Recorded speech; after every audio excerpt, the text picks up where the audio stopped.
10 तारीख को ही मुझ पे 50,000 रुपये जुर्माना भी आयद कर दिया। और दिलचस्प बात यह है कि जिस बुनियाद पर मुझे जुर्माना दिया गया, जो ऑर्डर मेरे पास है जुर्माने वाला, उसमें वो कहते हैं कि मुझे कोई 30 तारीख को नोटिस हुआ था, 30 नवंबर को। मैंने अभी इलेक्शन कमीशन के सामने भी ये गुजारिश की कि मुझे कोई नोटिस नहीं मिला, मुझे कोई फ़ोन कॉल नहीं आई, मुझे कहीं से कोई इत्तला नहीं मिली कि मेरे ख़िलाफ़ पेशावर में रीजनल इलेक्शन कमिश्नर के सामने कोई कार्रवाई हो रही है।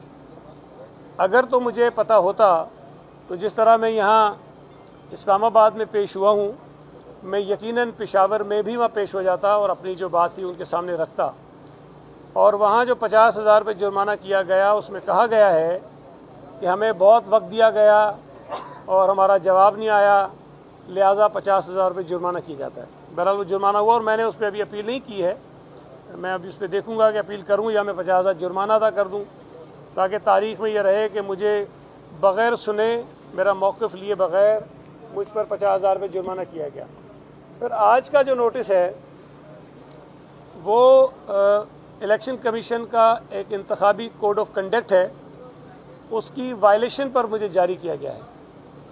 और मैंने अभी ये पढ़कर भी सुनाया मौजूद इलेक्शन कमीशन के सामने कि जो कोड ऑफ कंडक्ट ख़ुद है वो ये कहता है कि जो सदर पाकिस्तान हैं, वज़ीर आज़म हैं, मिनिस्टर्स हैं, गवर्नर्स हैं, स्पीकर है, चेयरमैन सेनेट है, डिप्टी चेयरमैन है, या और कोई भी शख्स जो पब्लिक ऑफिस होल्डर हो, वो किसी भी ऐसे इलाके का विज़िट नहीं कर सकते जहाँ इलेक्शन हो रहे हों।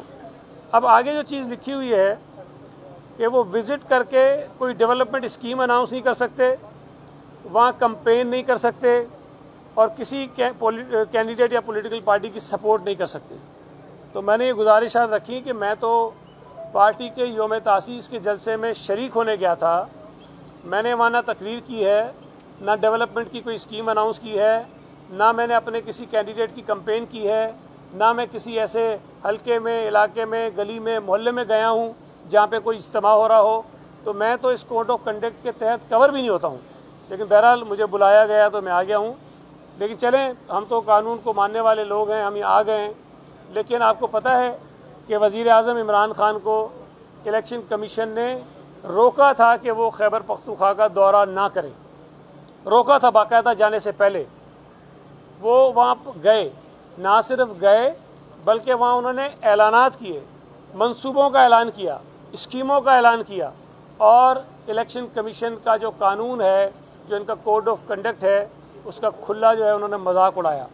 पीटीआई के तमाम वफाकी और सूबाई वुज़रा, स्पीकर कौमी असम्बली खैबर पख्तूनख्वा के अंदर अपने उम्मीदवारों की कंपेन चला रहे हैं, जलसे कर रहे हैं, पैसे बांट रहे हैं, स्कीमें बांट रहे हैं, धमकियां दे रहे हैं। मुझे उम्मीद है ये जो रीजनल इलेक्शन कमिश्नर साहब हैं, जिन्होंने मुझे बग़ैर सुने, मेरी तकरीर भी बग़ैर सुने, मैंने तकरीर तो की नहीं थी, मेरे मुंह से कोई लफ्ज़ निकला भी नहीं था, और इस बुनियाद पर उन्होंने जो है मुझ पर 50,000 जुर्माना किया है।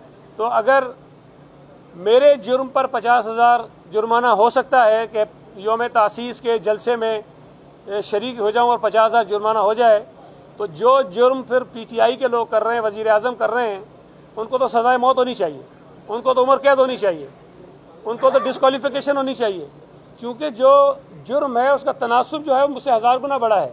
तो हम इंतज़ार कर रहे हैं कि ये जो पेशावर में बैठे हुए रीजनल इलेक्शन कमिश्नर है मोहतरम साहब, मुझे नहीं पता नाम उनका क्या है, शायद मेरे हम नाम ही है इत्तफाक से, सईद नाम है उनका भी, वो इस पर भी कार्रवाई करेंगे, वज़ीर आज़म के ख़िलाफ़ भी कार्रवाई करेंगे, KPK में काम करने वाले सूबाई और वफाकी वज़रा के ख़िलाफ़ भी कार्रवाई करेंगे और उनको भी सज़ा देंगे।